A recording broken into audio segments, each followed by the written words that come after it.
متفكين حتى تأتيهم البينة رسول من الله يتلو صحفا مطهرة فيها كتب قيمة فما تفرق الذين أوتوا الكتاب إلا من بعد ما جاءتهم البينة وما أمروا إلا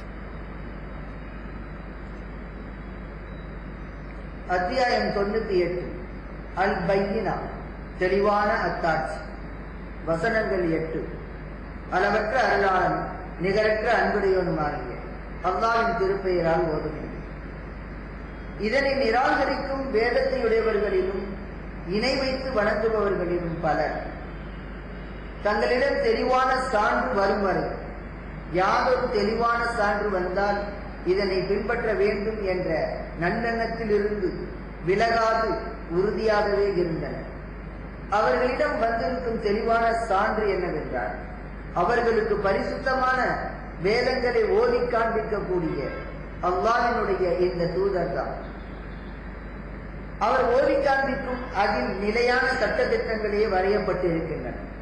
அவர்களின் வரவை எதிர்பார்த்து அவர்களை பின்பற்றுவதாக கூறிக்கொண்டிருந்த வேதத்தை உடையவர்கள் தங்களிடம் தெளிவான சான்றாகிய நமது தூதர் வந்ததன் பின்னர் அவருக்கு மாறு செய்து பிளவுபட்டு விட்டனர். எனினும் அவர்களுக்கோ இறைவனுடைய மாசற்ற மார்க்கத்தையே பின்பற்றி மற்ற மார்க்கங்களை புறக்கணித்து அல்லாஹ் ஒருவனையே வணங்கி தொழுகையையும் கடைபிடித்து ஜகாத்தும் கொடுத்து வருமாறே அன்றி வேறெதுவும் இத்தூதர் மூலம் ஏவப்படவில்லை. இது அவர்களுடைய வேதத்திலும் ஏவப்பட்ட விஷயம்தான். இதுதான் நிலையான சட்டங்களுடைய மார்க்கம்.